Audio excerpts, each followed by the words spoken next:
والصلاة والسلام على سيد المرسلين وعلى آله وصحبه أجمعين أما بعد رسول الكتب وورود الأربعين اللهم صل على سيدنا وشفينا ونبينا ومولانا محمد بارك وسلم صلاة وسلام عليك يا سيدي يا حبيبي يا رسول الله. کل کے درس میں اس آیت کریمہ یعنی یا ایھا الذین آمنوا کتب علیکم الصیام کما کتب علی الذین من قبلکم لعلکم تتقون کے ذکر میں تین باتیں ہم نے آپ کے سامنے رکھی تھی. پہلی بات یہ کہ روزے جیسی عظیم عبادت کی فرضیت کو بتاتے ہوئے اللہ کریم نے اہل ایمان سے ہی خطاب کیوں کیا. دوسری یہ بات ہم نے بتائی تھی کہ کیا روزہ جیسی عبادت صرف انسان پر ہی فرض ہے یا انسان کے علاوہ دوسری وہ مخلوق جو کلمہ گو ہے اور حضور کی امت میں شامل ہیں جیسے کہ جنات وغیرہ تو کیا ان پر بھی روزہ فرض ہے یا نہیں ہے, اس پر تفصیلی گفتگو ہوئی تھی. تیسری بات جس پر تفصیلی گفتگو ہوئی تھی وہ یہ کہ آخر انسان پر اور اہل ایمان پر روزہ کو فرض کرنے میں کیا حکمتیں ہیں, کیا مصلحتیں ہیں. ان تین باتوں پر تفصیلی گفتگو ہوئی تھی. اب ایک اہم سوال ذہن میں یہ آتا ہے کہ اللہ کریم نے جب روزے کو فرض فرمایا تو آخر روزے کی ادائیگی کے لیے دن کا ہی کیوں انتخاب کیا, رات کا بھی انتخاب کیا جا سکتا تھا. اور اس انتخاب میں آسانی یہ ہوتی کہ بندہ رات میں سو جاتا تو روزے کی مشقت سے بھی بچ جاتا اور عبادت بھی ادا ہو جاتی. لیکن باوجود اس کے روزے جیسی عظیم عبادت کے لیے دن کا ہی انتخاب کیوں کیا گیا؟ تو اس کے لیے سب سے پہلے ایک بات کو سمجھیں کہ انسان کی ایک ہوتی ہے عادت, اور یعنی کسی چیز کو کرنے میں انسان کی ایک عادت ہوتی ہے اور کسی چیز کو کبھی کرنے کے پیچھے اس کی عادت نہیں بلکہ عبادت شامل ہوتی ہے. اگر روزے کو دن کے بجائے رات میں کر دیا جاتا تو پھر عادت اور عبادت میں فرق کرنا بڑا مشکل ہوگا. وجہ یہ ہے کہ انسان کی طبیعت اور فطرت یہ ہے کہ رات میں کھانا کھائے اور سو جائے, یہی اس کی عادت ہے. جبکہ انسان کی دن میں طبیعت اور فطرت یہ ہے کہ وہ بیدار رہتا ہے, وہ کھاتا پیتا ہے, کھانے پینے کی طرف محسوس بھی ہوتی ہے, وہ کام کاج بھی کرتا ہے. گویا کہ کھا کر سو جانا یہ طبیعت اور فطرت اور عادت انسان کی رات میں ہے, دن میں نہیں ہے. لہذا اگر روزے کی فرضیت رات میں کر دی جاتی تو انسان غروب آفتاب کے بعد کھاتا, عشاء ادا کر کے پھر وہ سو جاتا تو گویا کہ وہ اپنی عادت میں ڈھل جاتا. لیکن دن میں عادت کے خلاف اس سے عمل کروایا گیا کہ دن میں تمہاری عادت یہ ہے کہ کھاؤ پیو کام کاج کرو, یہ عادت ہے, مگر اس کے برخلاف کھانے سے روک دیا گیا, پینے سے روک دیا گیا تو گویا کہ اس کی عادت کے خلاف کام کرایا گیا تاکہ یہ عبادت میں شامل ہو گئے. گویا کہ روزے کو رات میں فرض نہ کر کے دن میں فرض کرنے کے پیچھے یہ مقصد ہے کہ انسان کی عادت اور عبادت میں فرق ہو جائے. دوسری چیز یہ ہے کہ روزہ رکھانے کا مقصد ہی یہی ہے کہ کسر نفسی ہو, نفس کو کمزور کیا جائے, نفس کی خواہشات کو توڑا جائے. اب ظاہر سی بات ہے کہ انسان روزہ رکھتا ہے، روزہ نام کی چیز کا ہے؟ یہی نا کہ عبادت کی نیت سے صبح صادق سے لے کر کے غروب آفتاب تک انسان کھانے پینے اور جمع بستری کرنے سے باہر ہے۔ ظاہر سی بات ہے کہ جب رات میں انسان سو جاتا ہے اور گہری نیند میں چلا گیا تو اب اسے نہ کھانے کی حالت محسوس ہوتی ہے نہ پینے کی حالت محسوس ہوتی ہے، جبکہ دن کا معاملہ اس کے برعکس ہے کہ انسان جب بیدار رہتا ہے تو اسے کھانے کی حالت محسوس ہو رہی ہے، پینے کی بھی حالت محسوس ہو رہی ہے، اور پھر جب وہ باہر نکلتا ہے اور کہیں اگر نظریں پڑ گئی اس کی کسی پر تو ظاہر سی بات ہے کہ اسے خواہشات کے جذبے میں ابھر کر کے آتے ہیں۔ گویا کہ روزہ جس چیز کا نام ہے رات میں ان چیزوں کی طلب ہی محسوس نہیں ہوتی ہے، جبکہ دن میں وہ چیز کی طلب محسوس ہوتی ہے۔ اگر رات میں روزہ رہتا بندہ تو پھر طلب سے رکنا تو ہوا نہیں کہ وہ سو رہا ہے۔ اب ظاہر سی بات ہے جب دن میں روزہ رہ رہا ہے کھانے کی طلب محسوس ہو رہی ہے مگر اس سے اپنے آپ کو روک رہا ہے صرف اللہ کی رضا کے لیے۔ دن میں اسے پیاس کی حالت محسوس ہو رہی ہے مگر اپنے آپ کو روک رہا ہے صرف اللہ تعالیٰ کی رضا کے لیے۔ نگاہیں بھٹی، شہوات بیدار ہوئے، جذبے بیدار ہوئے مگر اپنے آپ کو روک رہا ہے اللہ کی رضا کے لیے۔ گویا کہ مسلسل خواہشات کے حملے ہو رہے ہیں اور اسی کو روک رہا ہے فقط اللہ کی رضا کے لیے۔ یہ کیفیت انسان کے اندر رات میں نہیں آ سکتی، اس لیے اللہ کریم نے روزے جیسی عظیم عبادت کو رات کی بجائے دن میں فرض کیا۔ ایک چیز اور کا خیال آتا ہے کہ روزے کے اندر جب اتنی حکمتیں ہیں، اتنے فائدے ہیں، تو روزے کو دن اور رات مسلسل کیوں نہیں کر دیا گیا کہ انسان صبح صادق سے پہلے سحری کھائے اور دن میں بھی روزہ رہے، رات میں بھی روزہ رہے، پھر صبح صادق کے وقت اٹھ کر کے کھائے؟ آخر دن اور رات کا روزہ کیوں رکھ دیا گیا؟ تو اس چیز کو سمجھے کہ اللہ کریم بندوں کے ساتھ آسانی چاہتا ہے۔ اگر دن اور رات کا روزہ مسلسل رکھ دیا جاتا تو انسان اتنا کمزور روزہ ہو جاتا کہ اگر روزہ رکھ بھی لیتا تو دوسری عبادتوں کو انجام دینا اس کے لیے بہت مشکل ہو جاتا، سب سے زیادہ مشکل ہو جاتا تراویح کو ادا کرنا۔ تو ظاہر سی بات ہے کہ روزہ رکھنے کا مقصد نفس کو مارنا نہیں، نفس کو کمزور کرنا ہے، اس کے خواہشات کے حملوں کو روکنا ہے، اور یہ دن میں روزہ رکھنے سے پورا ہو جاتا ہے، جبکہ دن اور رات اگر دونوں کا روزہ رکھ دیا جاتا تو یہ انسان پر مشقت ڈالنا ہو جاتا، اسے بہت زیادہ بوجھ لادنا ہو جاتا۔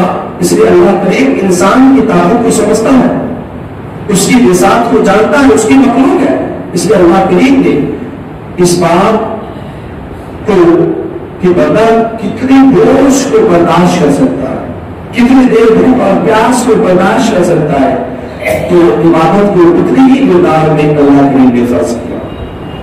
اب ایک خاص اور ایک اہم چیز کہ اللہ کریم نے روزے جیسی عبادت کو فرض کیا تو اس کے لیے بھی بیان کیا کہ صرف تم پر روزے فرض نہیں ہوئے کما کتب علی الذین من قبلکم، بلکہ روزے ایسے ہی تم سے پہلی امتوں پر بھی فرض کیے گئے تھے۔ آخر بندے امت محمدیہ پر روزہ کو فرض کرنا ہے تو پھر آخر دوسرے امتیوں کی فرضیت کو کیوں بیان کیا گیا؟ اس لیے بیان کیا گیا کہ روزہ جیسی عبادت ہے نا، یہ عقل کی خلاف ہے، کیونکہ انسان کے اندر جو فطری صلاحیتیں رکھی گئی ہے وہ کھانے کی رکھی گئی ہے، پینے کی رکھی گئی ہے، وقفے سے رکھی گئی ہے، یہ صلاحیت انسان کے اندر رکھی گئی، یہ فطرت رکھی گئی، لیکن پھر اسی سے روک دینا یہ تو عقل کے خلاف بات ہے۔ جب عقل کے خلاف بات ہے تو انسان اور امت محمدیہ کو یہ احساس ہو سکتا تھا کہ ایسا تو نہیں ہے کہ یہ مشقت بڑا کام ہم سے ہی لیا جا رہا ہے، تو اللہ کریم نے فرمایا کہ سنو تم سے ہی نہیں لیا جا رہا ہے، بلکہ اب تک جتنی امتیں دنیا میں آئی ہے سب سے ہم یہی کام کیا ہے۔ پھر سوال پیدا ہوتا ہے کیوں یار، جب یہ عبادت عقل کے خلاف ہے تو آخر ساری امتوں سے کیوں لیا گیا؟ تو اس کی وجہ یہ ہے تاکہ دنیا یہ جان لے کہ عمل اگرچہ عقل کے خلاف ہو مگر بندہ اس لیے کرے کہ اس میں اللہ کی اطاعت ہے، اللہ کی بندگی ہے، اللہ کی فرما برداری ہے۔ گویا کہ عقل کے خلاف کام اگرچہ ہے مگر اس کی ادائیگی میں سراسر اللہ کی اطاعت و بندگی جھلک کر آتی ہے۔ اس لحاظ سے اللہ کریم نے اس عبادت کو صرف امت محمدیہ پر ہی نہیں بلکہ تمام امتیوں پر اللہ نے فرض کیا۔ اچھا، دوسری امتیوں پر روزے فرض کیے گئے تو کیا یہی نوعیت تھی جس طریقے سے امت محمدیہ پر فرض کیا گیا؟ نہیں، سب کی نوعیتیں الگ الگ تھیں۔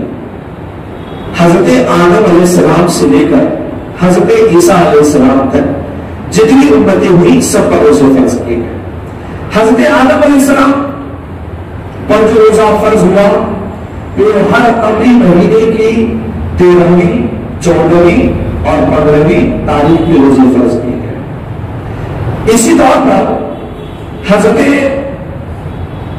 عیسیٰ علیہ السلام کی قوم پر بھی رمضان کے روزے فرض کیے گئے، مگر چونکہ قمری مہینے کا جو عالم ہے یہ پلٹتا رہتا ہے، کوئی مہینہ کبھی ٹھنڈی میں، کبھی گرمی میں، کبھی برسات میں، اسی مہینے کی طرح فکس نہیں ہے اسی مہینے میں گرمی آئے گی، اسی میں ٹھنڈی آئے گی، اسی میں بارش ہوگی، بلکہ اسلامی مہینہ پلٹتا رہتا ہے۔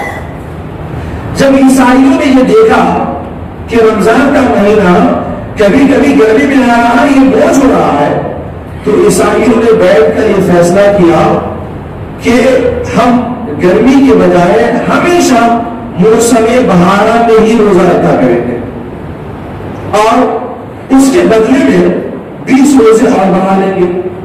یہاں سے ان لوگوں نے اللہ کریم کی فضیلت میں یہ تبدیلی کی کہ اس مشقت کو گرمی میں برداشت کرنے کے بجائے موسم بہارا میں رکھا اور 30 کے بجائے 50 روزے رکھنے شروع کر دیے۔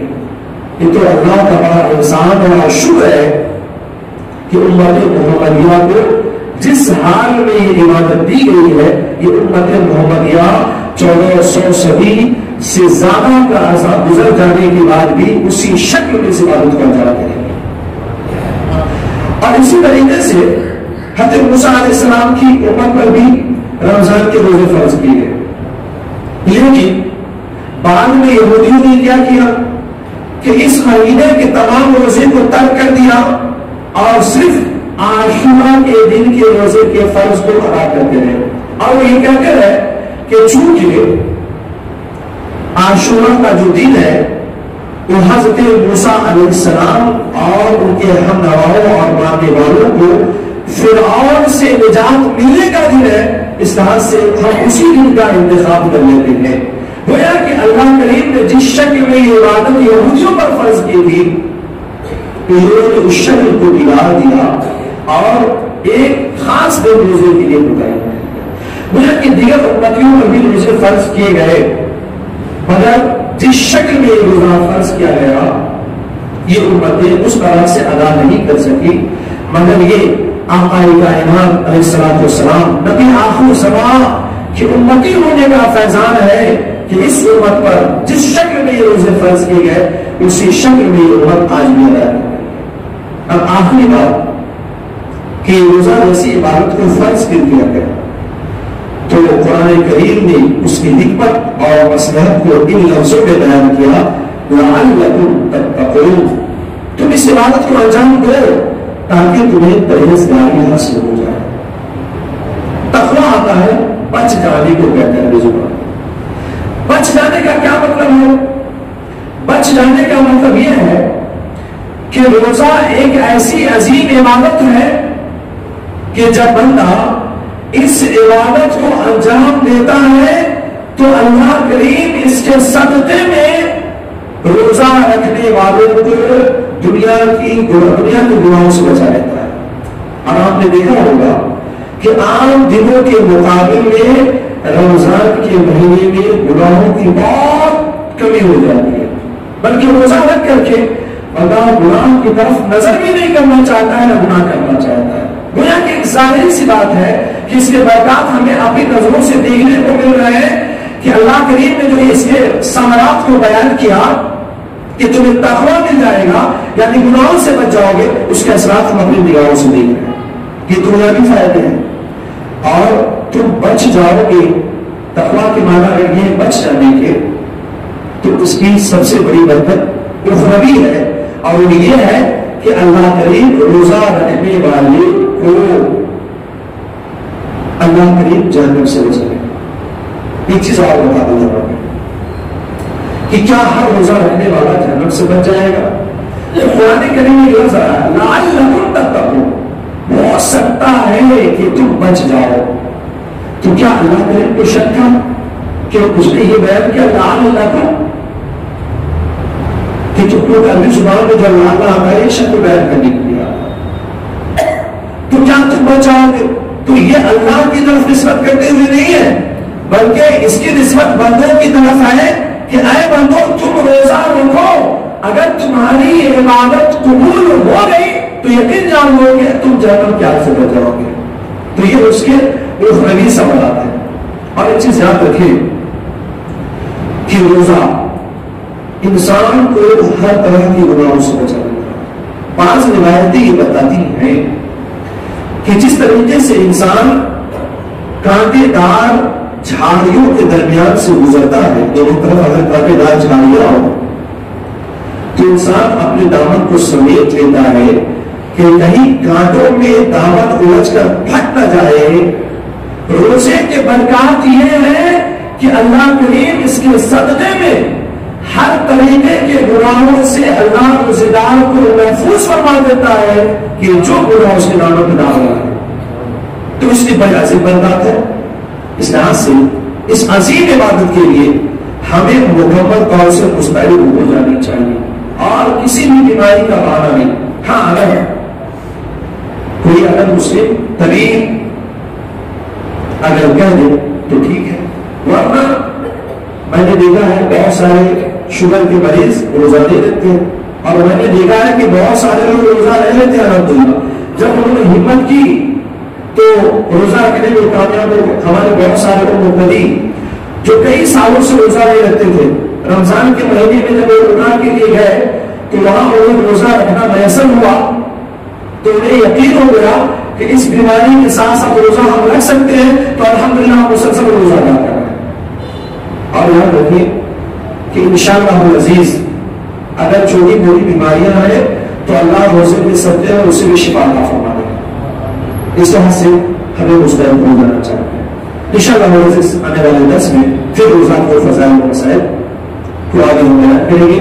گزارش ہے کہ آپ خود بھی شریک ہوں اور دوستوں آپ کو بھی لے کر آئے۔ اللہ کریم ہم سبھی کو نیک عمل کی توفیق عطا فرمائے اور آنے والے مہینے کا مکمل طور سے خلوص و اخلاص کے ساتھ استعمال کرنے کی توفیق عطا فرمائے۔ وآخر دعوانا ان الحمد للہ رب العالمین۔